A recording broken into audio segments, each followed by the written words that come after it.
ಓಂ ಗಣೇಶಾಯ ನಮಃ. ಫೆಬ್ರವರಿ ಮಾಸದಲ್ಲಿ 2 ಗ್ರಹಗಳು ತಮ್ಮ ಸ್ಥಾನವನ್ನು ಬದಲಾಯಿಸುತ್ತಿದ್ದಾರೆ. ಯಾರೆಲ್ಲ ಎಂದರೆ ಬುಧ ಗ್ರಹ ಫೆಬ್ರವರಿ 12ರವರೆಗೆ ಅಷ್ಟಮ ಸ್ಥಾನದಲ್ಲಿ, ನಂತರ ನವಮ ಸ್ಥಾನಕ್ಕೆ ಸಂಚಾರ. ಹಾಗೆಯೇ ಸೂರ್ಯ ಕೂಡ ಫೆಬ್ರವರಿ 13ರವರೆಗೆ ಅಷ್ಟಮ ಸ್ಥಾನದಲ್ಲಿ, ನಂತರ ನವಮ ಸ್ಥಾನಕ್ಕೆ ಸಂಚಾರ.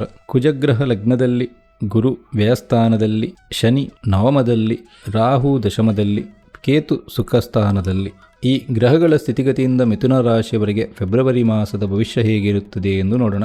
ನಿಮಗೆಲ್ಲರಿಗೂ ವೇದಾಂಗ ಅಸ್ಟ್ರಾಲಜಿ ಚಾನಲ್ಗೆ ಆದರದ ಸ್ವಾಗತ. ಲಗ್ನೇ ಷಷ್ಠಗೆ ಜಾತ ಸಿದ್ಧ ವಿದ್ಯ ವಿಶಾರಾದ. ಲಗ್ನಾಧಿಪತಿ ಅಷ್ಟಮ ಸ್ಥಾನದಲ್ಲಿ ಇದ್ದಾಗ ಸಿದ್ಧಿಯಾಗುತ್ತದೆ. ನಿಮಗೇನಾದರೂ ಜರ್ನಲಿಸಮ್, ಶೇರ್ ಮಾರ್ಕೆಟ್ ಅನಾಲಿಸಿಸ್ ಅಥವಾ ರಿಸರ್ಚ್ ಅನಾಲಿಸ್ಟ್ ಆಗಿದ್ದರೆ ಇವರಿಗೆ ಬುದ್ಧಿಶಕ್ತಿ ತುಂಬ ಚುರುಕಾಗಿರುತ್ತದೆ. ಆದಷ್ಟು ಶುಭ ಕಾರ್ಯಗಳಿಗೆ ಇವನ್ನು ಉಪಯೋಗಿಸಿ. ತುಂಬ ಜಾಸ್ತಿ ಬುದ್ಧಿಶಕ್ತಿ ಇರುವುದರಿಂದ ಓವರ್ ಥಿಂಕಿಂಗ್ ಮಾಡುವ ಸಂಭವ ಕೂಡ ಇದೆ. ಹಾಗಾಗಿ ಮಾನಸಿಕ ಕಾಯಿಲೆಗಳು ಬರುವ ಲಕ್ಷಣ ಇದೆ. ಫೆಬ್ರವರಿ 12ರಂದು ಬುಧ ಕುಂಭರಾಶಿಗೆ ಪ್ರವೇಶ. ಭಾಗ್ಯಸ್ಥಾನವಾದ್ದರಿಂದ ಲಕ್ ಜಾಸ್ತಿ ಆಗುವುದು.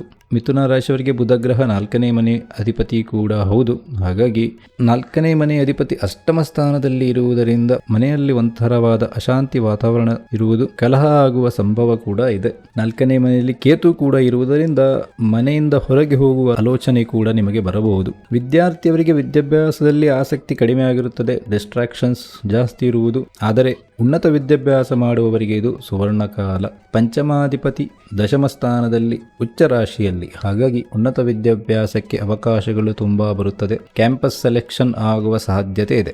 ಇನ್ನು ಉದ್ಯೋಗದ ದೃಷ್ಟಿಯಲ್ಲಿ ನೋಡುವುದಾದರೆ ದಶಮಾಧಿಪತಿ ವ್ಯಯಸ್ಥಾನದಲ್ಲಿ, ಗುರುಬಲ ಇಲ್ಲ. ಹಾಗಾಗಿ ಉದ್ಯೋಗ ಬದಲಾವಣೆ ಬೇಡ, ಅವಕಾಶ ಕೂಡ ಇರುವುದಿಲ್ಲ. ಕೆಲಸ ಕಾರ್ಯ ವ್ಯರ್ಥ ಆಗುವ ಲಕ್ಷಣ ಕೂಡ ಇದೆ.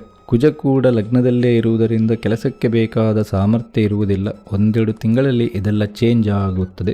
ತಾಳ್ಮೆ ಬೇಕು. ವ್ಯಾಪಾರದ ದೃಷ್ಟಿಯಿಂದ ನೋಡುವುದಾದರೆ ಫೆಬ್ರವರಿ ಮಾಸ ಅಷ್ಟು ಚೆನ್ನಾಗಿ ಇಲ್ಲ. ಸಪ್ತಮಾಧಿಪತಿ ದಶಮಾಧಿಪತಿ ವ್ಯಯಸ್ಥಾನದಲ್ಲಿ ಇರುವುದರಿಂದ ಪಟ್ಟಂತಹ ಶ್ರಮಕ್ಕೆ ತಕ್ಕ ಪ್ರತಿಫಲ ಇರುವುದಿಲ್ಲ. ವ್ಯಾಪಾರದಲ್ಲಿ ನಷ್ಟ ಆಗುವ ಸಂಭವ ಇದೆ. ವೈವಾಹಿಕ ಜೀವನದಲ್ಲಿ ಕಲಹ ಇರುವುದು. ಆದರೆ ಈ ಸಮಯದಲ್ಲಿ ಖರ್ಚು ಕೂಡ ಇದೆ. ಗೋಲ್ಡ್, ಸಿಲ್ವರ್ ಖರೀದಿ ಮಾಡಬಹುದು. ಶುಭ ಕಾರ್ಯಕ್ಕೆ ನೀವೇ ತುಂಬ ಜಾಸ್ತಿ ಖರ್ಚು ಮಾಡುವಂತಹ ಸನ್ನಿವೇಶ ಬರಬಹುದು. ಆದರೂ ದಾಂಪತ್ಯ ಜೀವನದಲ್ಲಿ ಅಂಡರ್ಸ್ಟ್ಯಾಂಡಿಂಗ್ ಇರುವುದು. ಸಂತಾನ ಬಯಸುವವರಿಗೆ ಸಂತಾನ ಪ್ರಾಪ್ತಿಯಾಗುವುದು. ಮದುವೆ ಆಗಲು ಬಯಸುವವರಿಗೆ ಸಂಬಂಧಗಳು 2 ತಿಂಗಳಲ್ಲಿ ಬರುವುದು. ಇನ್ನು ಶನಿ ಬಗ್ಗೆ ನೋಡುವುದಾದರೆ ಭಾಗ್ಯೇಶೆ ಭಾಗ್ಯಭಾವಸ್ಥೆ ಬಹುಭಾಗ್ಯ ಸಮನ್ವಿತ. ಶನಿ ಕುಂಭರಾಶಿಯಲ್ಲಿ ಸ್ವಂತ ಮನೆಯಲ್ಲಿ ಇರುವುದರಿಂದ ಭಾಗ್ಯವಂತರು ಆಗಿರುತ್ತೀರ. ಧರ್ಮ ಕಾರ್ಯವನ್ನು ಮಾಡಲಿಕ್ಕೆ ನಿಮಗೆ ಮನಸ್ಸು ಈ ಸಮಯದಲ್ಲಿ ಜಾಸ್ತಿ ಇರುವುದು. ನಾನು ಇಷ್ಟರವರೆಗೆ ಹೇಳಿದ್ದೆಲ್ಲ ಗೋಚಾರ ಫಲಗಳು. ನಿಮ್ಮ ಮೂಲ ಜಾತಕದಲ್ಲಿ ಗ್ರಹಗಳ ಸ್ಥಿತಿಗತಿಯ ಮೇಲೆ ಫಲಗಳಲ್ಲಿ ವ್ಯತ್ಯಾಸ ಬರಬಹುದು.